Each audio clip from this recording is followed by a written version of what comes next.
Back in the office, Anthony. Man, trips back to back. How exciting was that? Will the Pentagon ever be the same? No, we totally ruined it for them. Stay tuned, find out why. I'm Anthony. Welcome to No Vacancy Live. That's my friend Glenn. You're watching the #1 show in hospitality.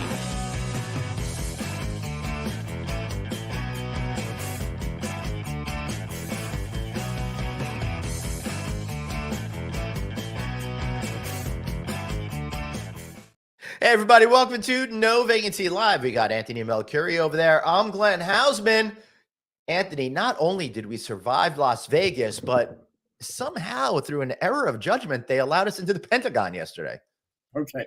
So what do you want to talk about first, our Vegas trip or our Pentagon trip? All right, maybe we should go in chronological order. But before we do that, I want to continue to thank the folks as they've been advertising with us over at Choice Hotels. You know, they made one of the biggest deals of the year by acquiring the Radisson family of brands here in North America. And boy, oh boy, is your investment dollar going to be better than ever when putting your money into one of those Radisson hotels. They've got Radisson Red, Radisson Blue, Country Inns and Suites, and a lot more choices for all of you behind one of the hottest companies in hospitality. Give them a chat, give them a little look-see over at choicehotelsdevelopment.com/diversity. That's choicehotelsdevelopment.com/diversity. Anthony, all right, are you ready? Yeah, well, actually, talking about diversity, we had an opportunity to meet with the first female chief master sergeant of the Air Force, but we'll talk about that. Let's go there first. Go there first. That was such a smooth segue. You got to run with it when you got it. Right. You know?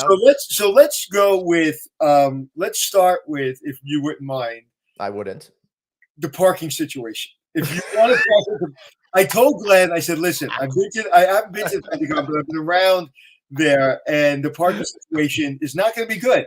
Oh. So we both drove in, and we stayed in different hotels. And I woke up early because I anticipated a problem. And I drove in, and then he drove in, and then we both called each other and go, "Where the hell do we park?" I know.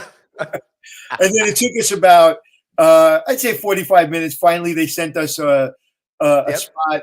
They kind of mapped it for us, and we went to the spot, and then we got on the shuttle, and then we got to the Pentagon. So it was great. Yeah, it really was. And, I had such excitement about it, but I was also like, oh my gosh, it's going to be, so much effort to get in there. But because we got approved ahead of time, it really made it a lot easier and pretty smooth, almost akin to going through the TSA, although you don't have to worry about all that pre-stuff unless you have clear or pre-check.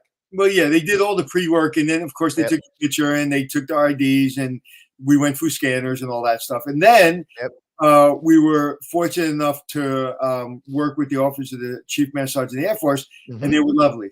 Yep.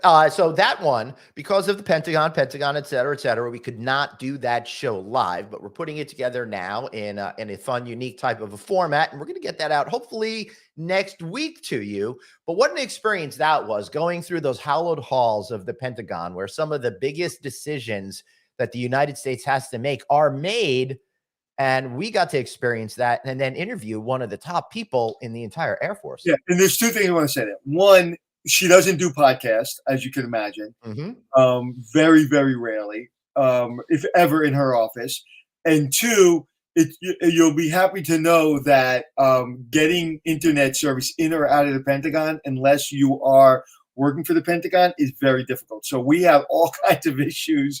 Not only we couldn't go live, but forget about going live, just getting it taped was very, very difficult because we just couldn't have access because of all the the way they protect their internet.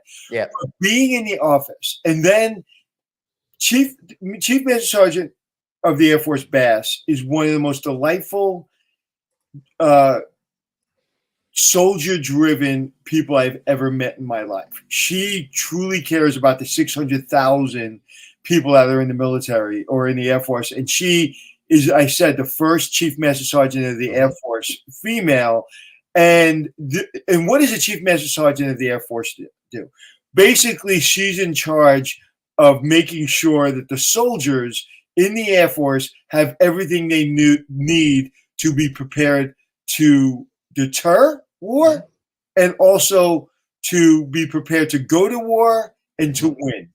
That is her mission. And we couldn't have a better person in that position.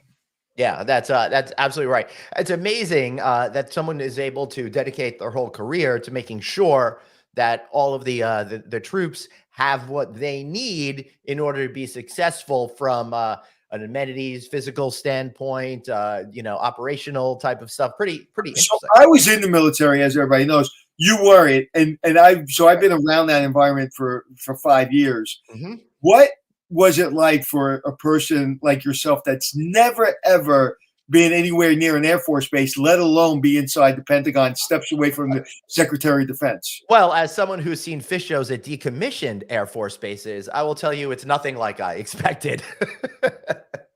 Or experienced previously on Air Force bases. Oh wow, you were in war. Wow. Yes, well, war of a different type, trying to stay up for 3 sets that go till 2, 3 in the morning, Anthony. Very exhausting work over there, protecting me and my friends.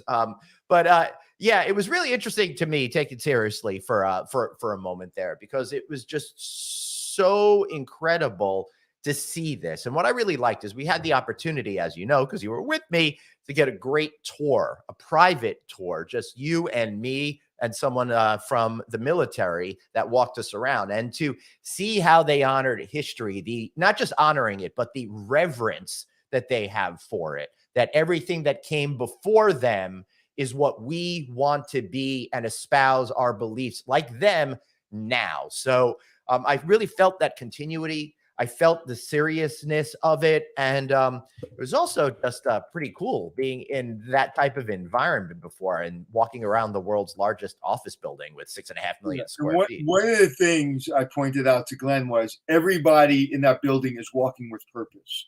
No one is lollygagging. Everybody looks like they're going somewhere. Mm-hmm. No one's just hanging out. And also, 2 things struck me. Just like New York City streets. So it's the same kind of thing. One being in the corridor where the 4-star general of the Air Force sits, where the Secretary of Defense sits, where the Secretary of the Air Force sits, yep, and where General Powell, who's one of my heroes, where his picture was and where his office was, being that close to it. And I said to the gentleman I was with, that was sort of me and Glenn around, I said, the door to the Secretary of Defense was open, and there was a military person sitting right inside the door. And I said, what happens if I walk into that door uninvited and just walk in? And there was cameras on the door and there was alarms on the door, apparently. He said there would be a picture taken of you. There would be 2 people immediately escorting you off property, and you would never, ever be allowed in a government building again. I go, I'm good in the hallway. Yeah. But that urge to want to just go in the door for a second, go, hey, was just really overwhelming. You know what? We had so much access that last 10 feet to the Secretary of Defense's office seemed so easily accessible, but it was not. And then all of and you'll hear the interview, and Chief Master Sergeant Bass, she talked a little bit about what we're doing to deter our enemies. Great shot. And what we're doing to prepare for it. And she's going on a trip that we can't talk about to kind of go make sure we're ready for anything and to see the troops. But it was just amazing to be around that kind of leadership. And also, everyone you came in contact with, how ridiculously competent did they seem? Yeah, absolutely incredibly. And the way that they communicated to us was just very proper and efficient. Yeah, they comported themselves the way you would think. And again, that's the way, when I came out of the military, I didn't realize until I went back and spent some time with them that the way I kind of hold myself is I really learned that in the military, where someone asks you to do something, you do it. And I remember one Master Sergeant who was helping us yesterday, the young lady's name. Catherine Holt. Master Sergeant Holt, I said, do you think we'll get this video going? And she goes, oh, we'll get it going. And there's just a determination to mission, and everything has got to be on point. You know what? When we're lollygagging through our lives, we have responsibilities and we have things that we want to get accomplished, but they're typically self-serving. Like whatever you're doing today, whether it be self-serving for your family, self-serving for your business, it's kind of self-serving, right? Whatever I'm doing, same thing. But when everything they're doing has nothing to do with themselves. Everything they're doing for the mission of keeping us safe. Yep. Yeah. It's amazing. I was really spellbound by the whole experience, Anthony, for sure. Yeah, you know what's so funny? I've known you long enough that when I get excited, like it oozes out of me. When you get excited, I'm like, Glenn, how was it? He goes, it was great. I was like, Glenn, can you jump up and down or something? Yeah, I didn't think it was appropriate in there. It would have been weird. I'm like, you know. Glenn, do you have the sticker handy that you got? I don't have it handy because I immediately put it on the gearbox. Like in the office, I put it on the gearbox. But Chief Master Sergeant Bass gave each of us a sticker with her stripes. Right? No, wait. First of all, she's only handed it out once or twice before, so the sticker, you could tell she was giving it out very gently, and then she gave it to you, and then she said she was going to give me one, and she didn't. And at the end, she goes, "Oh, I'll get you one." And then as I'm leaving, she's saying goodbye, and I go, "Can I have my sticker?" And she goes, "Oh, no, sticker." You could tell she didn't want it. She only had a couple, but she had given me. Oh, were you coined? You didn't get a coin, did you? You got a coin? Yeah, I got a coin last time I met her. Oh yeah, I didn't get one. All right, you got a sticker. That was good enough. No, but I do have my coin from former ambassador to the EU, Gordon Sunderland. So I have that one. Yeah, and then we met the senior advisor to the chief of staff, who is a lovely man, and who maybe one day we'll also get on the podcast. Yep, Suzanne is saying, explain coins, Anthony. What's that? Could you explain what the coins are? The challenge coins? When you're in the military, when a senior leader gives you a coin, it's a sign of respect and a sign of thank you and appreciation for something that you've accomplished, that you've provided on for the military, and you've done something special. So it's a very special thing. And when you get coin, basically the person giving it to you puts it. I wish I had it with me. Puts it in your hand, and then it's not like you put it in your hand like you're giving someone a tip to get a better table at a restaurant. Right. So, and then you take it, and then you're supposed to have it on your person.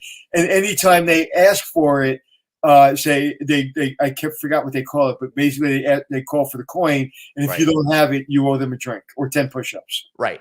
It would be interesting if Chief Master Sergeant Bass had to carry them around, because she has this glass table in the office, and it's got about this much space between the glass and like wood under the table, and it's filled with the challenge coins, hundreds of them. You know, I can just picture taking wheelbarrows of them through. You know, I'll try to find that picture. Hold on. Oh, you took one? Well, you could. I think there's a. I want everybody to know we were very limited on pictures we could take, because you are not allowed to take any photographs except in a couple of places. There's us doing the show and all those coins, plus the tray full of them on top of it. Right. And then this is when I was declaring war on our enemies. Yes. And I got one of those as well, which is freaking awesome. Okay. Anything else you want to say about the Pentagon? What was one thing that I'm trying to find one more picture? One thing that you learned that you didn't know.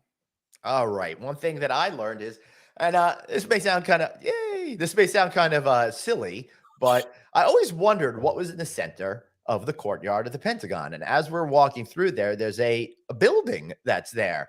And I'm like, hey, what is this building for? And apparently during the Cold War, it was a hot dog stand. Now it's an Au Bon Pain, so same kind of thing. I never would have thought there was a restaurant, first of all, in the middle of the Pentagon that way. But a cool story that we heard was how the person who was in charge of that, it was rumored that the Russians had missiles pointing directly at China, not Russia. China. This was Russia back in the Cold War. This is I thought he said China. I thought he said China. No, it's Russia.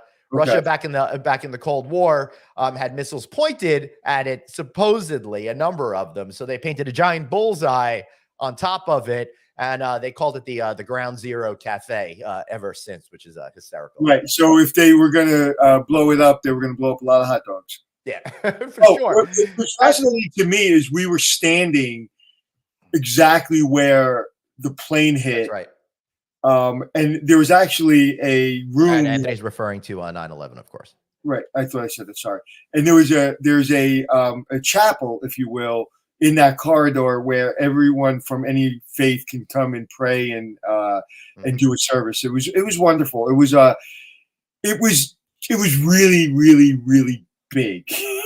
Yeah, a couple of other factoids. Yes, there is a gift shop as well as McDonald's, Taco Bell, a number of other fast food restaurants, Dunkin' Donuts and stuff. There are 25,000 people that work in the Pentagon every single day. There's even a metro stop right there, which in the future we should take over there instead of having to park. Once you go into the Pentagon to work, you're not leaving till the end of the day. It's not like you can walk out and there's a mall outside. So you're going in the Pentagon and you're staying there until you leave. I wanted to go see the bunkers. I wanted to go see the war room. I wanted to talk about. You didn't get to see that part? Well, I did when I was in the military, but I wanted like I really was very fortunate to be in meetings when I was very young at the stealth bomber base, hearing things that you couldn't really hear unless you had the clearance, and it was just great to be around that. And also, I'll be honest with you, I just missed that level of leadership. I missed that level of mission. Mm-hmm. I miss it, and I haven't been around it in 30 years, and it was just really wonderful. And also, what really blew my mind out is when I was in the military, I thought everybody died in the military. So when I left and I saw everybody else leave, it's like, oh, you're in the military and then you leave. Like all these people that are in leadership roles that are protecting us, one day will become civilians, and they will have no more access to the Pentagon and to what they're doing now than me and Glenn. They will have to sit in the middle of the hallway. They weren't allowed to go in people's offices, and they would have to have the same kind of access and passes that we would have. And it's just really strange that one day you're at the center of power and you're in control of power, and the next day you're on the outside asking for permission to walk in the building. It's really fast. For sure. Now, you mentioned leadership and mission, and someone else that has leadership and mission, of course, was when we got the chance to speak to the president of Wynn Las Vegas, Brian Goldbrandt. I want to talk about that in a second, but before we move on to that topic, just share with us, why you feel the military is a really great way to develop oneself as a human being, and how, you're part of that 1% kind of category. Honestly, there's no time for anything other than mission. We will give you what you need. We will give you your education. We will give you your food. We will give you your shelter. We'll give you your uniform. We will give you training. We will give you everything. The only thing we require is complete focus. Complete focus on the mission. Your family will support, although families in the military, there's nothing they can do to really truly support them the way they should be supported, because really the true heroes are not the people doing the job. The true heroes are the people staying behind when they're on their mission. And they give you an example. When World War II happened, or Vietnam or Korea, when people went to war, and they're all heroes, when they stepped on that plane or on that boat to go to war, they're hero. But if you look, somebody just recently said, well, we haven't had a real war in a long time. And I was like, well, what are we talking about? We have been at war for the last 20-something years. And the men and women who've been in conflict, when you hear it's like, oh, how many times you went to Vietnam? The most you would ever hear is 3 times. I had 3 tours in Vietnam. And that's, I maybe only heard that once in my life. So typically you'd have 1 or 2 tours of Vietnam. The last 20 years, the wars in the Middle East, people have been to conflict 18, 19 times. They've been to a war zone, and their families have to stay home and support their family and then worry out of their brains. So the mission is what I've learned, is that everything is supported. Kind of like, again, to make this segue, not to compare hospitality to war, but if you look at the Wynn, when we were at the Wynn and we met with the president, what happened at one of the most important, sensitive, scary times of our lives, when the pandemic happened and everybody lost everything and we all went to zero, Wynn said, we got you. We got your benefits. We got your salary. When we open, you're going to have a job. We got you. Here's the communication. You're good. You're good. So kind of like the military, it's like, hey, we have a mission, is to be the best in the world, to be the best war machine in the world, to have the best deterrent in the world. And Wynn is like, we want to have the best company in the world, and we're going to put our money where our mouth is and spend hundreds of millions of dollars to support our team. And guess what? Once they put the lights on, they were the first ones to have their team fully intact.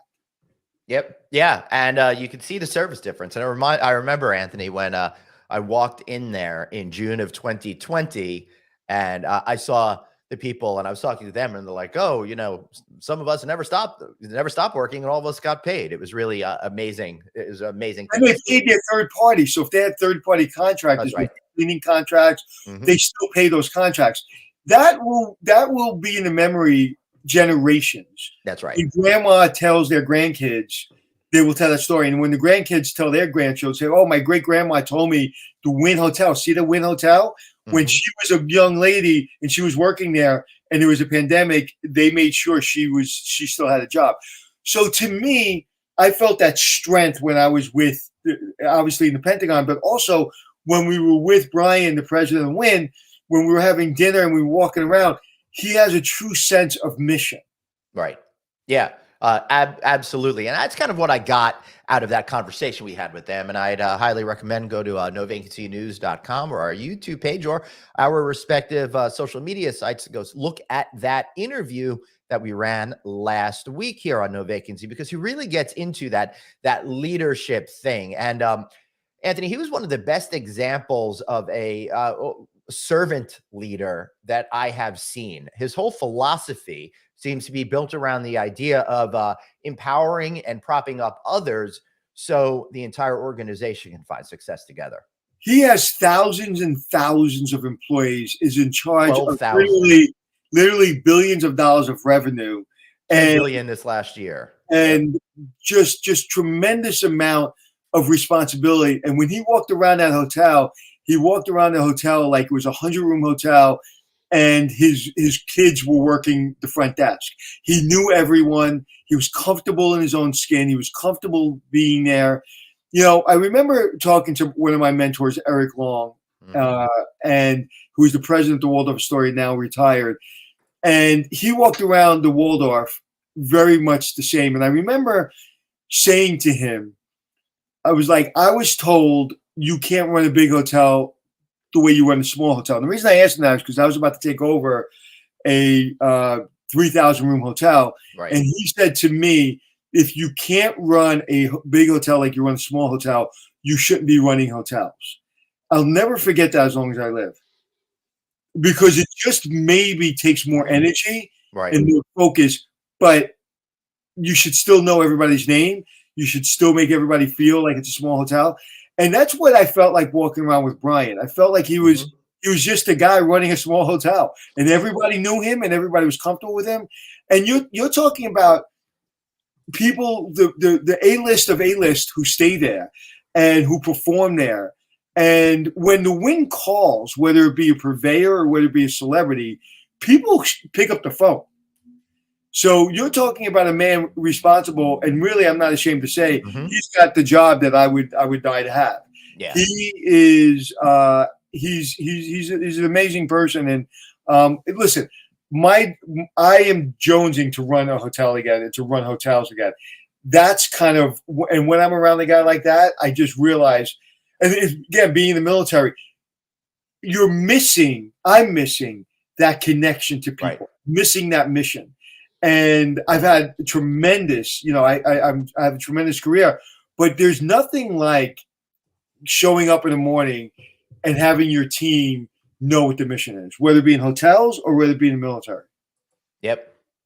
Absolutely. And also, speaking about that mission, last week we also spoke to Tony Yousefi. He's the chief sales officer over at Phoenician Palazzo. That's actually the top person who does all of their group and leisure sales in the entire organization over there. He had that kind of same vibe. It was all about him on a mission, and his mission seems to be about helping bring others up as he was helped along early in his career. Yeah, it's almost, they both have beautiful family lives, but they both said, Brian and Tony both said, it's almost, I can't wait to get to work. And when I'm leaving work, I'm like, I have to leave. It's, it comes from within, like I was saying to you yesterday when we were at the Pentagon and we were talking to Chief Master Sergeant Bass, you click in. And once you click in, there's no thought. There's no thought of, I have to go home, or might thought, this is hard, And whether it be Tony or whether it be Brian or whether it be Chief Master Sergeant Bass or the other gentleman, senior enlisted advisor to the Secretary of Defense, whoever it is, it's once you have a mission and you're passionate about it, everything else is just follows. And they're also the types of people that really like to be busy all day long. None of those three individuals that we just talked about could sit around here and just hang out and do emails all day like I sometimes get to do. No, and that's the busier I am, right, the more I like. That's just how I'm wired. I mean, that's how I'm wired. I mean, if you think about it, from last week, I don't even remember where we were. I was in Boston. I was in DC. Yes, I was in Vegas. Mm-hmm. Just in the last, I think, 7 or 8 days. Yeah, and that's just 7 or 8 days. If we look at the year, I want to make an announcement. I'm very excited about this announcement, and a little bit of me hopes you're a little bit jealous, Glenn. Just a little bit. I am diamond status for next year for Delta. Yeah. I'm a lot jealous, baby. I don't want to be jealous. Christ. No. I'm not jealous. I'm sad that I have not achieved that, but I am absolutely thrilled that you will be able to get board first all the time and all that kind of. Well, I tell you, I was just coming back from Vegas, and now I just buy coaching. Like, when we went to Vegas, we're doing our podcast, so that's out of our business expense, right? Right. So that's out of our P&L. And so I booked a coach seat, and I got upgraded to the lay-down seat. And I was like, yes. Yeah. And I didn't even have to wait to the next. Like, as soon as I booked it, I was off the phone, and it was done.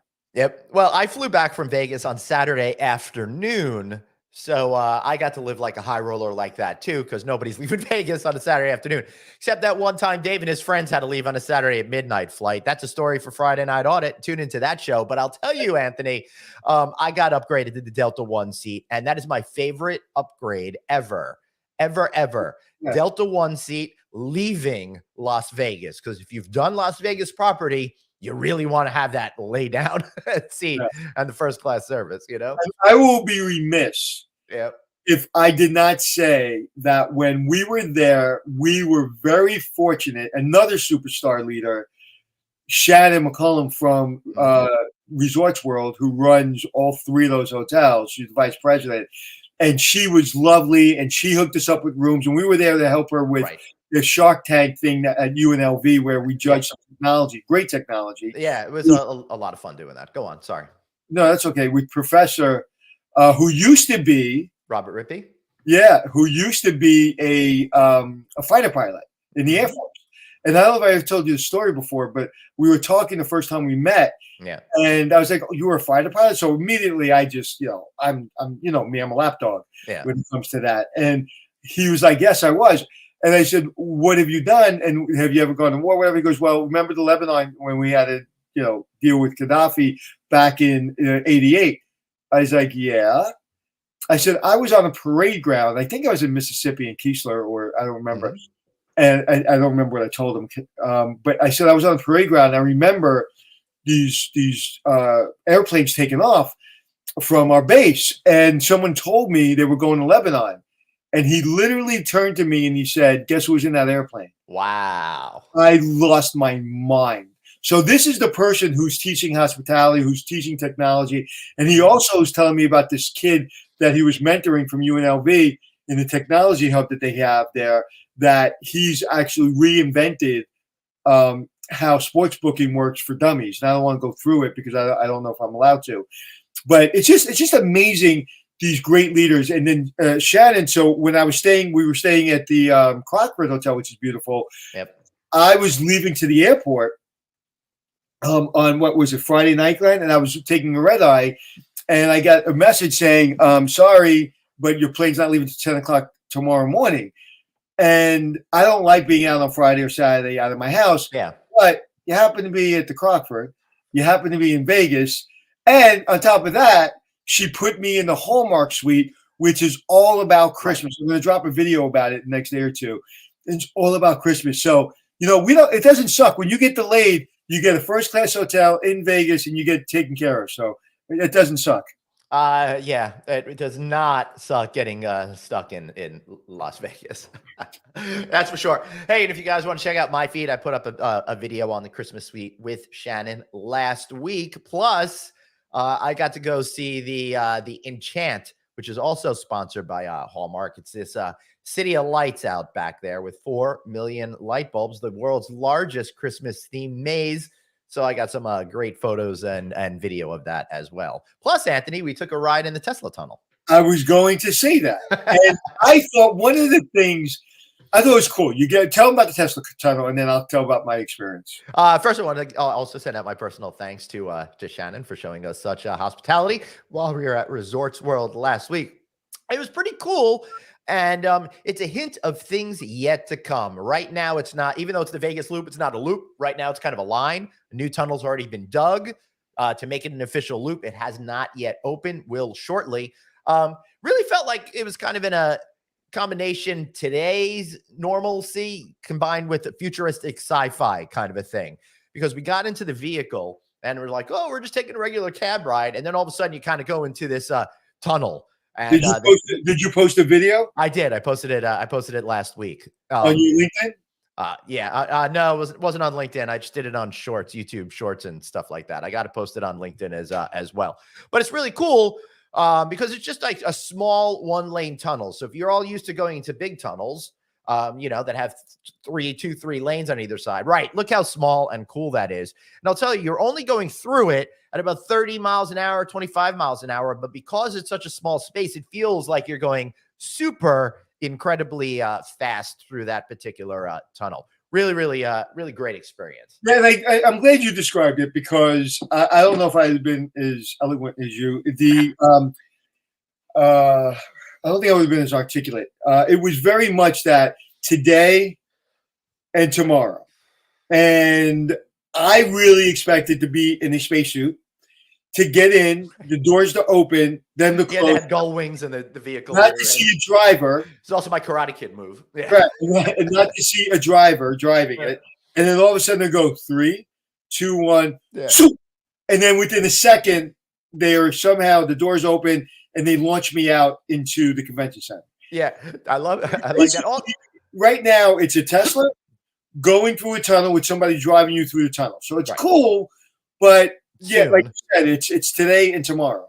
Yeah, and also because it's electric, it has that cool electric. It's almost quiet, but then you hear, and it just sounds really cool as well. And I also am attached to cowboys and cowgirls, so we were there during the rodeo convention and the cowboy convention. Right. Well, sort of, but we were also there during another convention. And that's what I love about Vegas is it depends on the event and what personality the city takes over. So one day it was filled with 85,000 people attending an Amazon Web Services event, right? So totally different mindset, totally different audience. And then all of a sudden you wake up the next day and the place is filled with cowboy hats, boots, and you hear country music on all of the on all the speakers. It was absolutely fabulous. And there was a young lady. I was sitting there getting some barbecue, and because I love barbecue, and I was surrounded by cowboys, and this cowgirl comes over to me, and she was telling me how much she loved the show, or whatever. And again, talking about judging, right? So I'm like, so what do you do? Thinking she has horses and cattle. She goes, I'm a dean at a medical school. Oh, cool.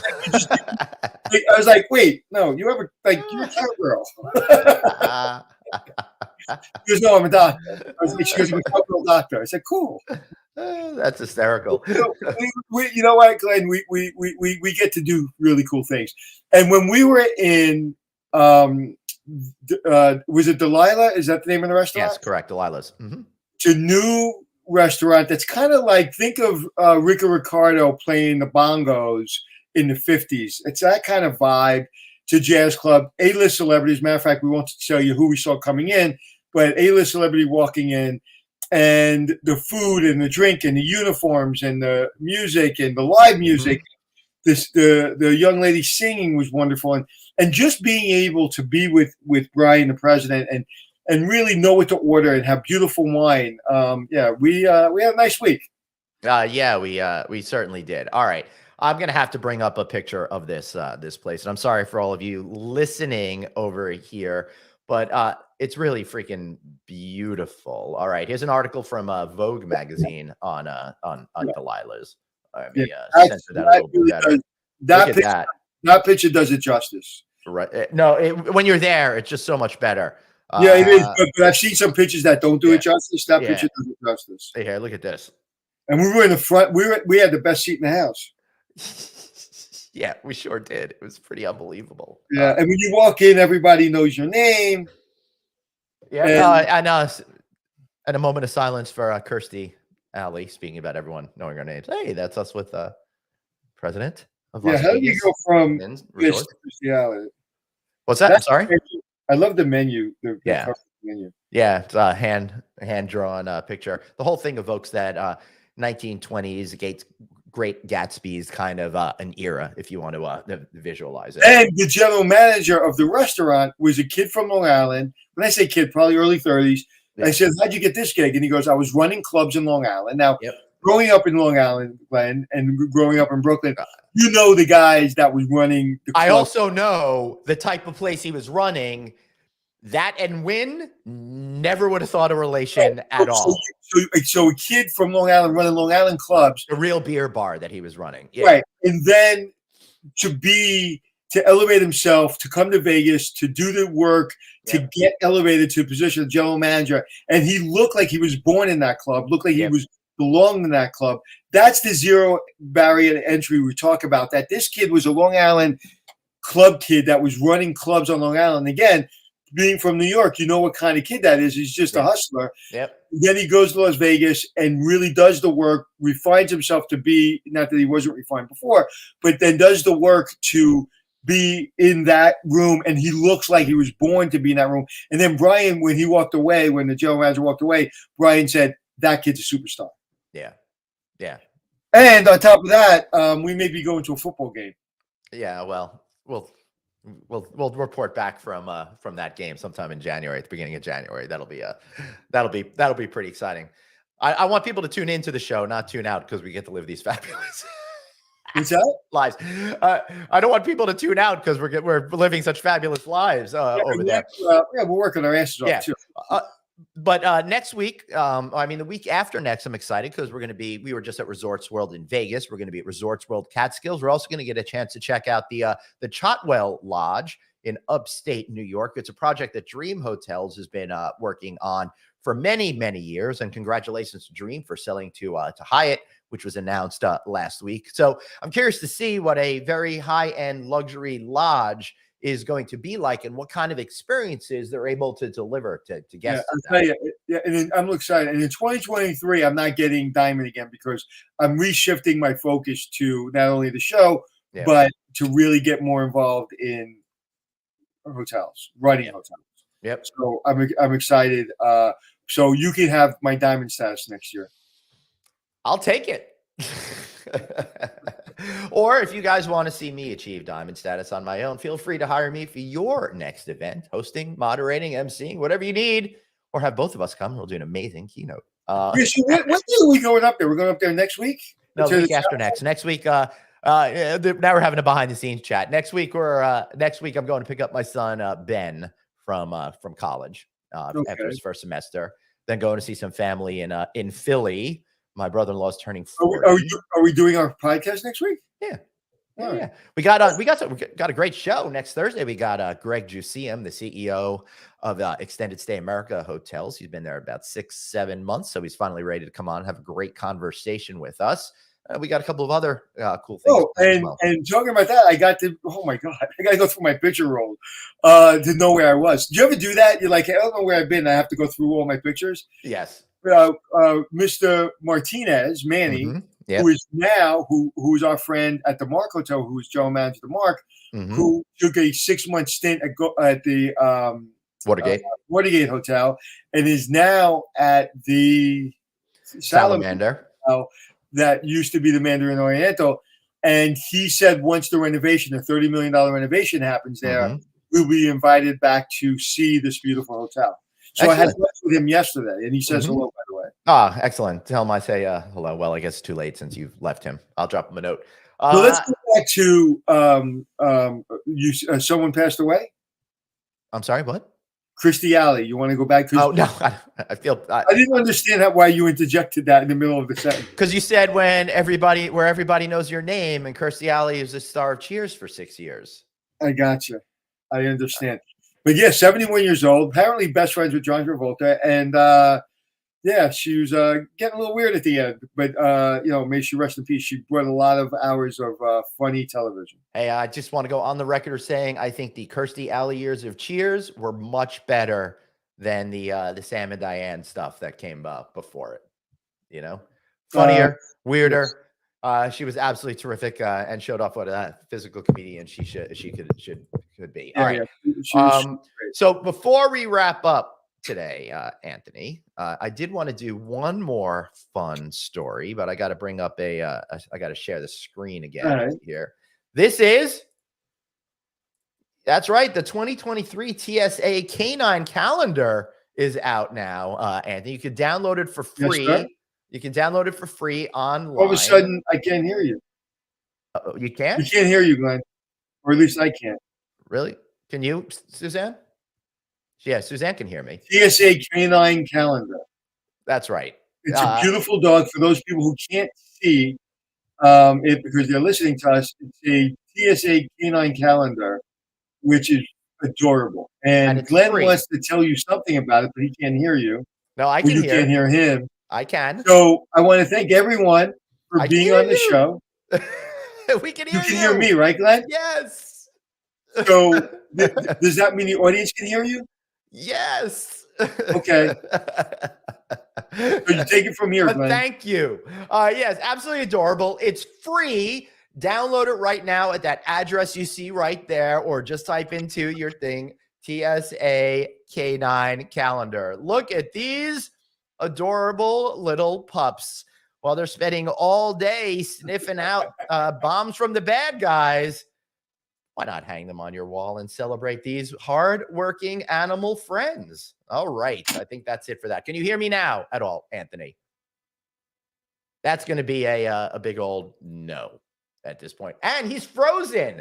That might explain why he's having problems. All right, everybody. Let's wrap up the show. I want to thank everybody for being here today. And, of course, I got to put out my my normal stuff. Hey, follow us on No Vacancy Live. If you're watching us, why not download our audio podcast? Find us on Apple Podcasts, iHeartRadio, Stitcher, even Amazon Music, wherever you get your downloads, we're there. And if you're out right now listening to this podcast, and we had some stuff that was visual today, didn't we? Well, why not watch our show? Find our streaming, find our episodes at novacancynews.com, YouTube, and of course, all of our social media sites. I want to thank everyone for being here. And it looks like Anthony is just way too touched to talk right now. So I'll end it for both of us. And remember, everybody, you got one light, so blaze on. And are you back? Oh, well, as he says, be kind to yourself. Talk to you tomorrow or next week. Nope, tomorrow. Be kind to yourself. Today's Wednesday.